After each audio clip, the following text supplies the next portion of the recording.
자, 오늘은 어디를 가든지 항상 승리케 하시는 하나님과 그 비결, 이런 질문을 가지고 말씀을 증거하도록 하겠습니다.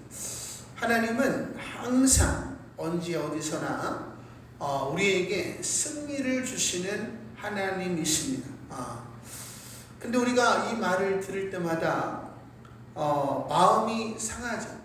그리고 힘들 때가 많이 있다. 왜냐하면 정작 우리는 승리를 못하기 때문이다 라는 거죠. 하지만 하나님은 어제나 오늘이나 내일이나 변함이 없으신 하나님이십니다. 그렇기 때문에 하나님은 언제나 우리에게 승리를 주실 수 있는 하나님이시다. 할렐루야. 오늘 성경에 보면 하나님이 이 다윗이 어디를 가든지 간에 승리를 주시는 이야기가 오늘 한 장 전체에 걸쳐서 이야기가 되고 있습니다. 근데 하나님께서 이 다윗이 어디를 가든지 무엇을 하든지 승리하게 하신 이유가 7장에 나오죠. 7장에서 하나님을 감동시켰더니 하나님께서 이 다윗을 축복하셔서 어디를 가든지 무엇을 행하든지 간에 승리하게 하셨다. 할렐루야. 성경은 하나님을 감동시킨 사람들의 이야기이면서 하나님이 그들의 삶 속에 어떠한 승리를 주셨는가를 기록한 책이에요. 그래서 우리가 사렙다 가부를 보면 이 사렙다 가부가 기근이 들어가지고 이제 아들과 같이 이제 먹고 죽으려고 조그만 밀가루와 이제 기름 조금을 가지고 있었습니다. 근데 하나님이 유대인들도 아닌 이 이방 여인에게 가서 먹을 것을 구하라 말씀하시죠. 그래서 이 엘리야가 이 사렙다 과부에게 갑니다. 그래서 하나님의 말씀을 전하고 그 밀가루 조금을 가지고 떡을 만들어서 나로 먹게 하라. 오늘날로 생각하면 죄송해요, 정신 나간 선지자잖아요. 그죠? 이 자그마한 거 남았는데, 근데 이 사렙다 과부가 그 하나님 말씀에 순종해서 그 떡을 만들어서 엘리야를 공양을 합니다. 근데 하나님이 감동하셔가지고 축복을 하시는데, 기근이 끝날 때까지 떡반죽 그릇에 밀가루가 끊어지지 아니하고 기름병에 기름이 끊어지지 아니했다. 할렐루야. 또 수넴 여인이 나오는데, 이 수넴 여인은 주의 종 엘리사를 지극정성으로 섬겼어요. 근데 하나님이 감동을 하셔가지고 태의 열매가 없는 이 여인의 태를 열어주셔서 아들을 주셨습니다. 그리고 또 그 아들이 죽게 되었는데 하나님이 그 아들을 다시 살려주시는 기적을 맛보게 하셨다. 할렐루야. 또 삭개오를 보니까 이 삭개오는 인생에 실패한 사람이지, 사랑을 받을 수 없는 사람이었어요. 우리 예수님께서 세리와 창기들을 우리 친구가 되어주신다는 이야기를 듣고 그 목마름을 가지고 예수님을 보고자 돌 감람나무 위로 올라갔어요. 그때 예수님께서 곧장 삭개오로 오시면서, 삭개오야, 내가 오늘 너희 집에 유하여겠다. 다시 말하면 내가 너와 함께 밥을 먹겠다. 이 밥을 먹겠다라고 하는 것은 한 식구라는 이야기예요. 이게 말이 안 되는 거거든요. 이 삭개오가 너무 충격을 받아가지고 예수님에게 내 소유의 절반을 가난한 사람에게 나눠주겠으며 또 토색한 일이 있으면 4배나 갚겠습니다.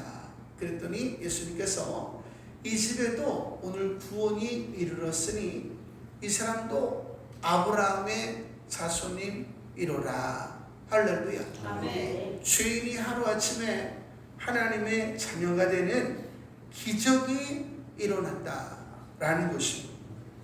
또 백부장도 순종에 대해서 하나님을 감동시켰더니 하나님께서 그 종의 질병을 고쳐주시고, 또 성경에 보니까 수르보니게 여인이 무시와 거절과 모욕을 참아내죠. 근데 하나님을 감동시켜서 그 딸이 귀신에서 노임을 받는 이야기가 성경에 기록되어 있습니다. 여러분의 성경을 다 보세요.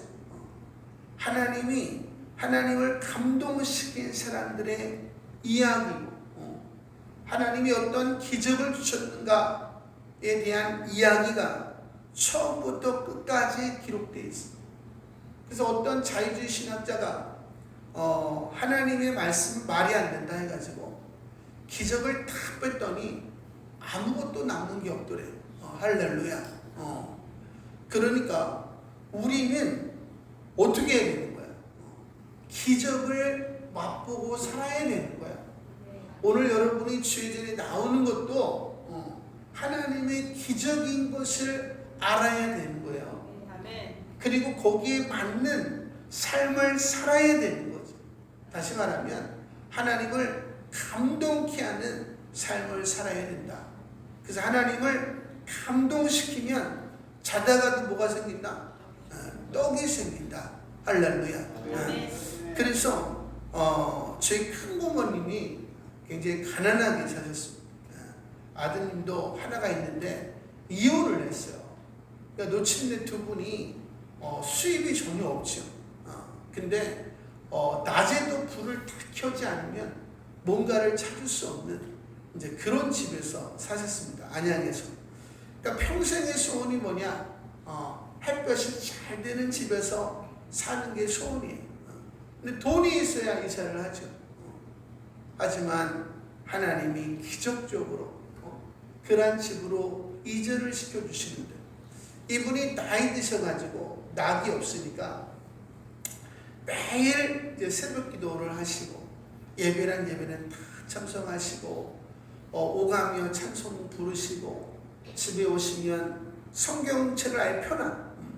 그 성경 읽으시고 그 다음에 아침 남편 고모부님 드려야 되니까 이제 밥하시고 또 차려드리고 또 성경 보다가 또 걸레질 치다가 또 성경 보다가 이거를 계속 하시는 거예요. 어느 날 하나님께서 기적을 베푸셔가지고, 자세한 거 너무 기니까 지금도 안양의 나올라 아파트에 지금 햇볕이 잘 드는 곳에서 살고 계십니다. 할렐루야. 아멘. 하나님을 감동시키면 하나님이 우리의 삶을 책임져 주신다. 할렐루야. 아멘. 중요한 것은 우리가 행복하려면 어떻게 해야 돼요? 우리 삶 속에 기적이 일어나야 돼. 할렐루야. 내 날마다 삶 속에 기적이 일어났던 사람이 있는데 그 사람이 누구냐? 다윗이었다라는 거지. 제가 이 오늘 설교를 준비하면서 충격을 받은 게 하나 있어요. 하나님을 감동시켰던 다윗, 이것을 바라보면서 제가 충격을 받은 게 있는데 그것을 좀 이따 말씀을 드리고, 여러분들도 오늘 말씀을 통해서 신선한 충격을 받으시고 하나님을 감동시키는 삶을 사시기를 소망합니다. 자, 오늘 성경에 보면 하나님이 다윗을 축복하시는 내용이 쭉 나옵니다. 1절에 보니까 그 후에, 하나님이 다윗이 하나님을 감동시킨 이후에, 이렇게 해석하면 좋을 것 같아요. 다윗이 블레셋 사람들을 쳐서 항복을 받고, 할렐루야. 주변에 적군들이 많잖아. 우리도 주변에 적들이 많잖아. 그죠? 사단들이 많잖아. 그래서 하나님이 이제 정복 전쟁을 벌이게 하시는 거예요. 그래서 우리의 싸움은 혈과 육의 싸움이 아니요 정사와 권세와 어둠의 싸움 주관 자들과 공중의 권세 잡은 자들과의 싸움이라. 여러분 주변에 사단들이 포진해 있단 말이에요. 근데 그 사단은 우리를 죽이고 멸망시키려 하는 것뿐이다. 할렐루야. 제가 어제 우연하게 우리 조영기 목사님 설교를 들었는데 나이가 드셔서 오늘날에는 귀신 얘기를 안 한다. 이 귀신을 잡아야 우리가 사는 역사가 일어나는데 이 귀신 얘기를 안 한다는 귀신을 우리가 잡아야 우리가 성령과 아브라함의 축복을 받을 수 있는데 이 귀신 얘기를 안 한다는. 그래서 우리가 영적 싸움을 통해서 이 사단을 잡아야 된다 이렇게 이야기하시더라고요. 쭉 설명을 해주시는데 어쨌거나 이스라엘을 괴롭히는 서쪽에 있는 나라 블레셋을 정복하게 된다. 누구의 능력으로? 하나님의 능력으로. 그래서 블레셋 사람들의 손에서 메덱 암마를 빼앗습니다. 할렐루야. 하나님의 나라가 이루어진 거예요. 다윗이 또 모압을 쳐서 그들로 땅에 엎드려지게 하고 이제 세 줄로 세워가지고 이제 두 줄 길이의 사람은 죽이고 한 줄 길이의 사람은 살리는 거예요. 그러니까 세력이 이제 약화가 돼서 이제 싸울 엄두를 못 내겠죠. 그래서 모압 사람들이 다윗의 종들이 되어 조공을 드립니다. 그래서 요단 동편에 있는 적군들을 정복을 했어요. 이제 북쪽으로 올라가서 롭의 아들 소바왕 하닷에셀이 이 소바 북은 이스라엘 북동쪽에 있는 나라로서 다메섹 북쪽에 위치해서 그래서 하오론에서 유브라데에 걸쳐서 동부 수리아를 지배한 나라입니다.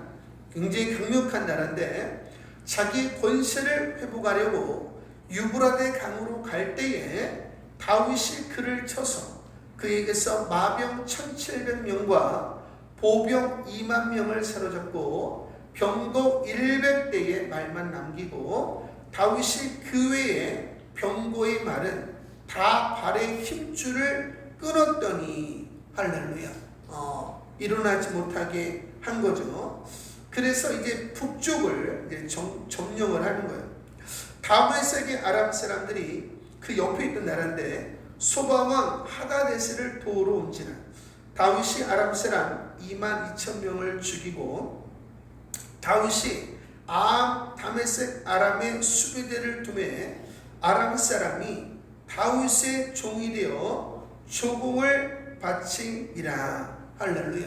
그래서 북쪽 지방도 완전히 점령을 하는 거죠.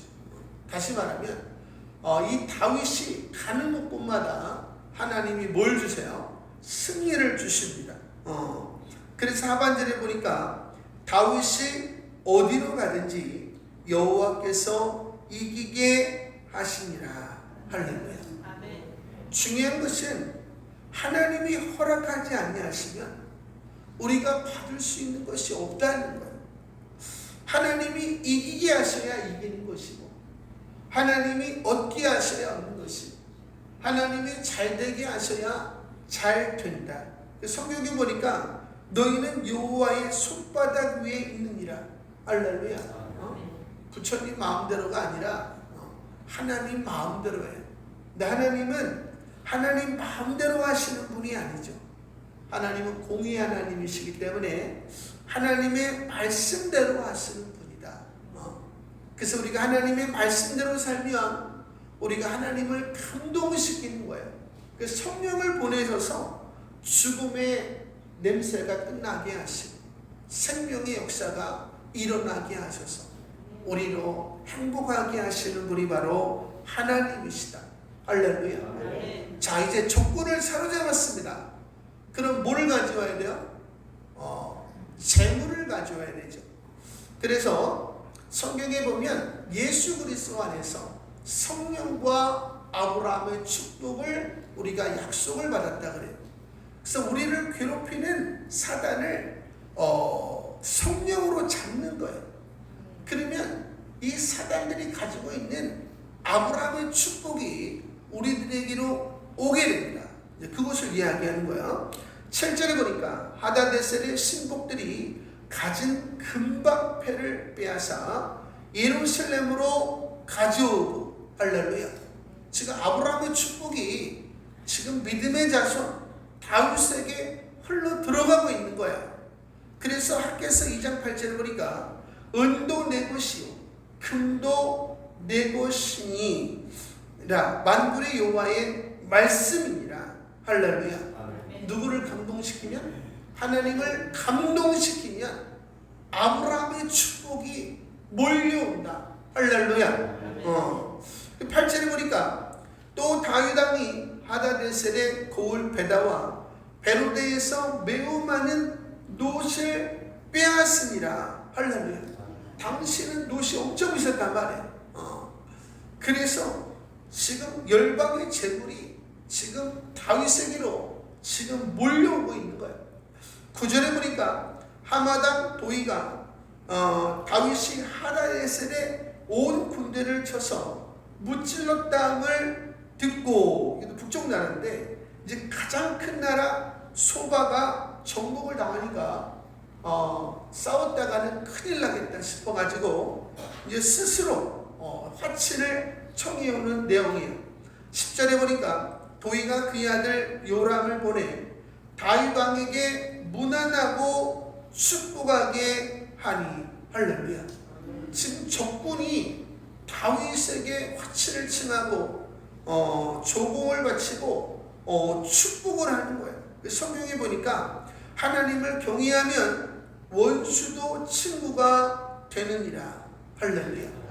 말이 안 되는 기적이 일어나는 거예요. 여러분이 하나님을 감동시키면 여러분을 싫어하는 사람들이 여러분에게 와서 화친을 청한다. 할렐루야. 하반절에 이는 하다데셀이 도이와 더불어 전쟁이 있던 터에 다윗이 하다데셀을 쳐서 무찌름이라. 요람이 은그릇과 금그릇과 놋그릇을 가지고 온지라. 할렐루야. 전쟁을 해서 어떤지 조공을 받아서 어떤지 지금 열방의 재물들이 계속해서 쌓이고 있는 거 아니에요. 할렐루야.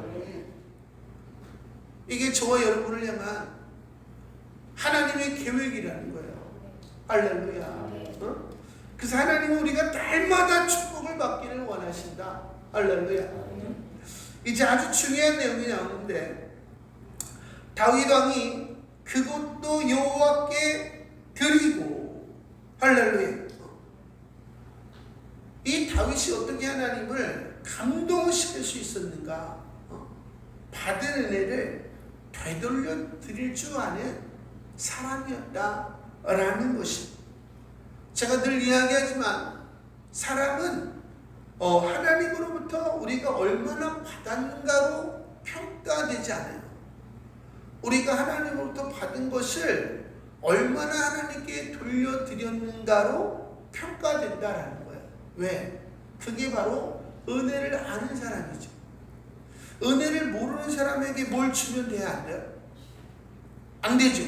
그거 가지고 더 죄를 짓거든. 그러니까 하나님이 여러분에게 뭔가를 안 주시는 게 아니라 더 죄를 짓지 않도록 안 주시는 거예요. 그러니까 고통을 요만큼만 느끼게. 왜냐하면 더 주면 그거 가지고 더 나쁜 일 하거든요. 그러면 더 큰 고통 속에 들어가니까 하나님이 여러분을 사랑하셔서, 저를 사랑하셔서 하나님이 안 주신다. 할렐루야. 또 우리는 받지 못한 아픔이 있지만 하나님은 주시지 못하는 아픔이 있다. 할렐루야.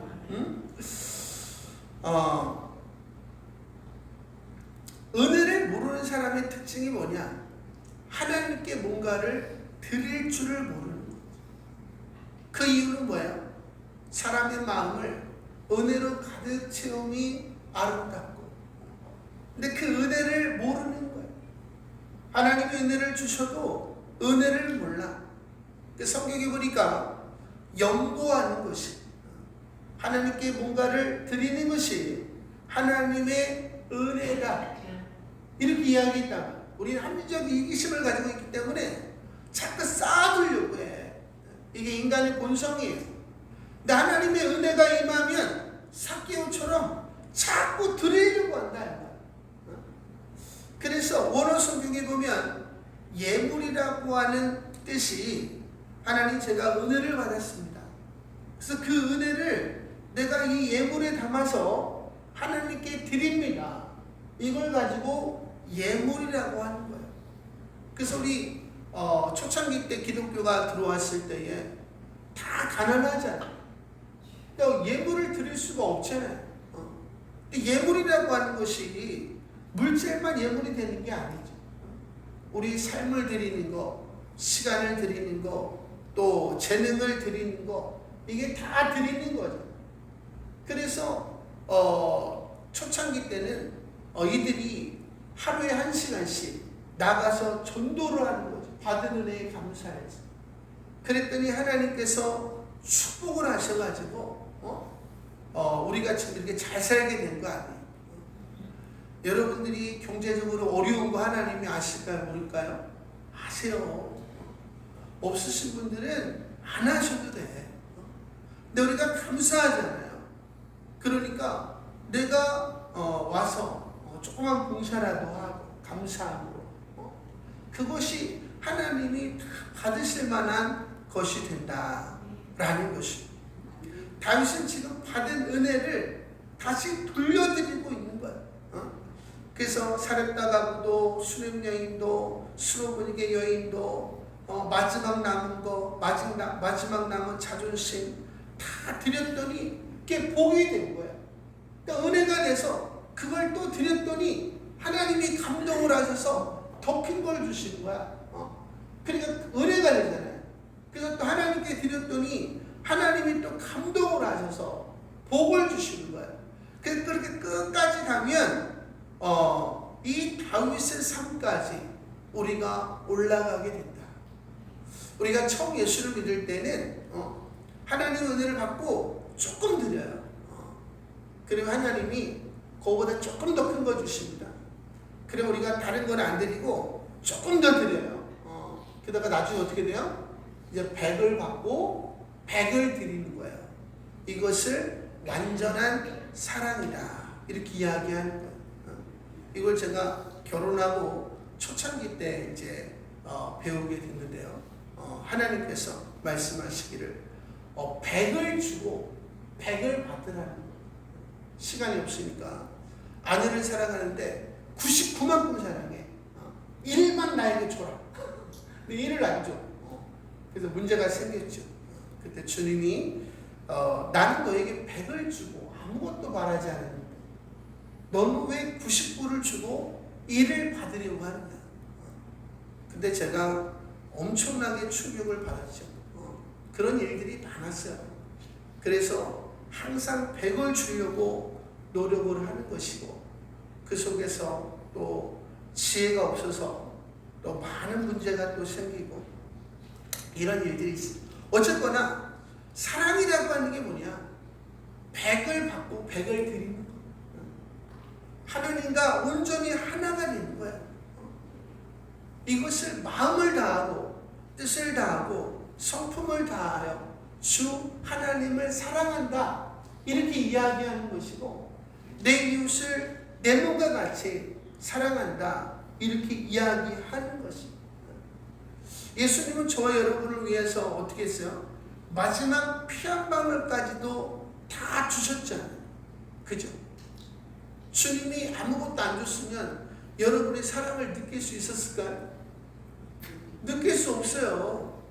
그래서 우리가 연애할 때 보면 시간도 다 주고 정성도 다 썼고 물질도 썼고 상대를 기쁘게 하기 위해서 막 아이디를 내가지고 막 이벤트를 하잖아요. 예? 그죠? 사랑은 상대에게 다 쏟는 거예요. 근데 제가 금요일 날 월요일 설교를 이제 큐티를 하는데 거기 이런 내용이 나와요. 고린도후서 8장 9절에 보니까 우리 주 예수 그리스도의 은혜를 너희가 알거니와 부요하게 하신 이로써 너희를 위하여 가난하게 되심. 하나님의 것이다. 예수님의 거잖아요. 근데 천국에 있는 모든 것을 우리를 주시기 위해서 다 주셨다는 거야. 그리고 본인은 가난하게 되셨다는 거야. 그래서 그의 가난함으로 말미암아 너희가 부유하게 되었다. 이렇게 이야기했어.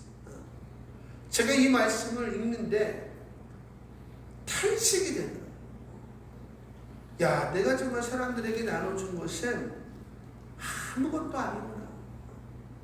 우리 주님은 나를 위해서 그 부유함을 다 버리시고 십자가에서 남은 자존심도 다 버리시고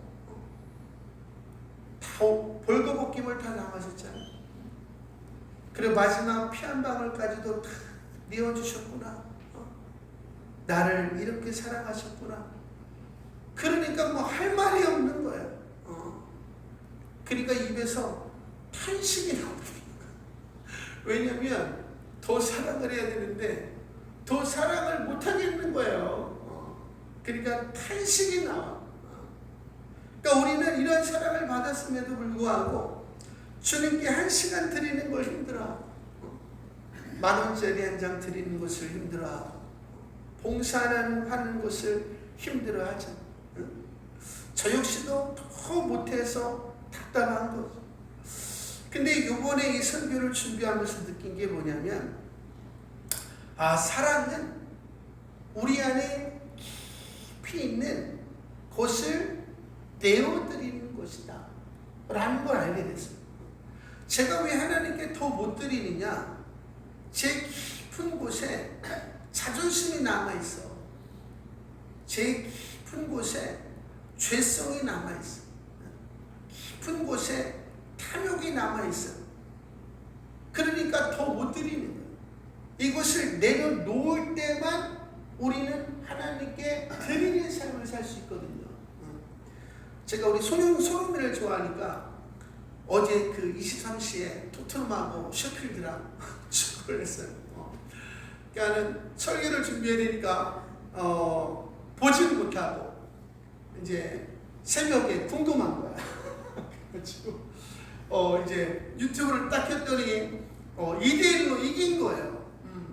그래서 와 잘했다. 근데 갑자기 머릿속에서 사사로이 주일에 오라를 금이라 이게 딱 지나가는 거예요. 지금 목회자가 설교 준비해야 될 시간에 지금 그거를 보고 앉은 거예요. 그러니까 이게 한심한 거예요. 제가 청년 때는 주일날 아무것도 하지 않아요. 주일 성수한다고 하루 종일 교회에서 있고 맨날 신방 다니고 청년 때 아무것도 할 거 없으면 낮잠 자고 주일을 온전히 성수하기 위해서 우리 어머님이 어깨가 다치셔가지고 이제 그 다림질을 못하시고 아내도 지금 아파가지고 다림질을 못하니까 제가 이제 그 와이셔츠를 오랜만에 다녔어요. 근데 너무 죄송하더라고요. 예전에는 제가 옷을 전부 다 제가 빨았어요. 그리고 옷을 제가 다 다리고 구두도 제가 다 닦고 헌금도 미리 다 준비하고 일찍 잠자리에 들어서 새벽 주일날 일어나서 새벽기도 갔다 와서 성경을 또한 수장을 또 보고 찬양을 하고 그냥 구름에 달같이 살았단 말이에요. 근데 이 다윗이 그런 삶을 살았거든요. 근데 그게 지금 저의 삶에 없는 거야. 제가 지금 열방에 있는 영혼들을 못 도와줘서 한국교회를 못 살려서 막 안타까움만 있지, 제가 정작 하나님께 드려야 될 것들을 못 드리고 있다는 것을 이번 설교를 통해서 제가 깨닫게 된 거예요. 그러니까 제가 충격을 받은 거예요. 내가 하나님을 위해서 한다고 했지만 내가 정작 하나님께 드려야 될 것을 못 드리면서 그런 일을 했구나. 그래서 오늘 새벽에 제가 기도를 드렸어요. 주님, 제가 잘못했습니다. 제가 주일날 사스라의 오락을 금해야 되는데 그리고 예배가 다 피하는 후에도 말씀과 기도와 쉼을 통해서 주의를 성수해야 되는데 그렇게 못했습니다. 주님 용서해 주시고 이제 주의를 성수하는 삶을 살겠습니다. 이렇게 이제 고백을 이제 드렸습니다. 중요한 것은 우리의 깊은 죄성을 내려놓는 것이 하나님을 감동시키는 삶이라는 거예요. 그걸 내려놔야 우리가 삶을 드리는 거 아니에요. 저도 제 내면 깊은 곳에 그곳을 드러내니까 주의 성수라고 하는 삶을 드릴 수 있는 거 아니에요. 근데 그것을 받으시고 하나님이 감동하시는 것이 그 감동, 하나님을 감동시키는 거, 그게 사랑이라는 거예요. 이 다윗은 평생에 하나님을 감동시켰어요. 그랬더니 기쁨이 끊이지 않아요. 제가 청년 때는 얼마나 행복했는지 아무것도 가지지 않았는데도 행복했어요. 배에서 생수의 강물이 흘러넘쳐서 결국에 내가 영혼들만 돌보려고 했지 하나님을 기쁘시게 하는 삶을 못했구나. 그래서 이제 달마다 하나님을 어떻게 하면 기쁘시게 할까? 이런 삶을 살아야 되겠다. 제가 결단하고 제가 이 자리에 올라왔는데요. 여러분이 하나님을 사랑하는 게 뭐냐? 여러분의 깊은 죄성을 하나하나 올려서 주님께 드리는 거예요. 그래서 주님과 하나가 되는 것이에요. 할렐루야. 그래서 100을 받고 100을 드리는 관계. 성도들과도 100을 주고 100을 받는 관계. 이거를 날마다 하는 거야, 날마다. 할렐루야. 그거를 하나라고 얘기하는 거예요. 할렐루야. 예수님이 겟세마네 동산에서 아버지와 내가 하나이듯 저들도 하나가 되게 하여 주시옵소서. 할렐루야. 전에 우리가 그렇게 하나가 되기를 원합니다. 그가 정복한 모든 나라에서 얻은 은금 곧 아람과 모압과 암몬 자손과 블레셋 사람과 아말렉에서 얻은 것들과 소바왕 로비 아들 하닷 에셀에서 노력한 것과 같이 드리니라. 할렐루야. 모든 나라에서 받은 것을 얻은 걸 다 하나님께 드리는 거예요. 할렐루야. 하나님은 모든 걸 다 우리에게 주시고 우리는 다 모든 걸 하나님께 드리고 그럼 하나님이 기뻐서 또 모든 걸 다 주시고 우리는 또 기뻐서 다 드리고. 할렐루야. 얼마나 행복하겠어요. 이게 믿음 생활이라는 거. 이게 사랑하는 관계라는 거. 우리가 사랑하는데 아무것도 안 주고 아무것도 안 받아. 그럼 사랑하는 거야? 사랑하지 않는 거지. 중요한 것은 우리가 사랑할 때 그것이 기쁨이 되고 행복이 되고 만족이 됩니다. 13절에 다윗이 소금 골짜기에서 에돔 사람 18,000명을 쳐 죽이고 돌아와서 명성을 떨치니라. 할렐루야. 중요한 건 하나님이 아브라함의 후손들에게 주신 게 뭐야? 하나님을 감동시키면 네 이름을 창대하게 해주겠다. 오늘 이 다윗의 이름이 창대하게 됐다. 할렐루야. 여러분이 하나님을 감동시키면 하나님이 여러분의 이름을 창대하게 하십니다. 하나님은 약속을 지키는 분이고 14절에 다윗이 에돔의 수비대를 두되 온 에돔의 수비대를 두니 에돔 사람이 다윗의 종이 되니라. 다윗이 어디로 가든지 여호와께서 이기게 하셨더라. 할렐루야. 그러니까 항상 승리하는 인생이 되려면 어떻게 해야 돼요? 하나님을 감동시키는, 하나님께 드리는, 하나님을 사랑하는 삶이 된다. 15절에 보니까 다윗이 온 이스라엘을 다스려 다윗이 모든 백성에게, 여기다 동그라미 치시고, 정의와 공의를 행할세. 정의라고 하는 것은 미슈파트, 모든 사람을 위한 법이에요. 공의는 채테크, 모든 사람을 위한 삶이에요. 모든 백성에게 정의와 공의를 행하려면 어떻게 해야 돼? 네? 날마다 죄성을 드러내야 되는 거예요. 우리 다 정으로 돼야 하잖아. 내가 더 좋아하는 사람, 나랑 좀 더 가까이 있는 사람. 다윗은 모든 사람에게 정의와 공의를 베풀었대요. 결국 하나님의 말씀대로 살았다는 거예요. 하나님을 감동시키는 게 뭐냐? 하나님의 말씀대로 사는 거예요. 할렐루야. 이제 하나님께서 다윗의 가문뿐만 아니라 다윗의 나라를 세워주시는 내용이 나와요. 수르야의 아들 요압은 군사령관이 되고, 아히롯의 아들 여호사밧은 상관이 되고, 아히두의 아들 사독과 아비아들의 아들 아히멜렉은 제사장이 되고, 스라야는 서기관이 되고, 여호야다의 아들 분하야는 그렛 사람과 블렛 사람을 관할하고, 다윗의 아들들은 대신들이 되니라. 할렐루야. 나라의 기초가 완벽하게 세워졌다는. 시편 127편에 보니까 여호와께서 집을 세우지 아니하시면 세우는 자의 수고가 없다며, 여호와께서 성을 세우지 아니하시면 파수꾼에 깨어 있음이 헛되도다. 너희가 일찍이 일어나고 늦게 누우며 수고의 떡을 먹음이 헛되도다. 할렐루야. 그러니까 하나님이 세워주시지 않으면 여러분의 인생이 안 세워지는 거예요.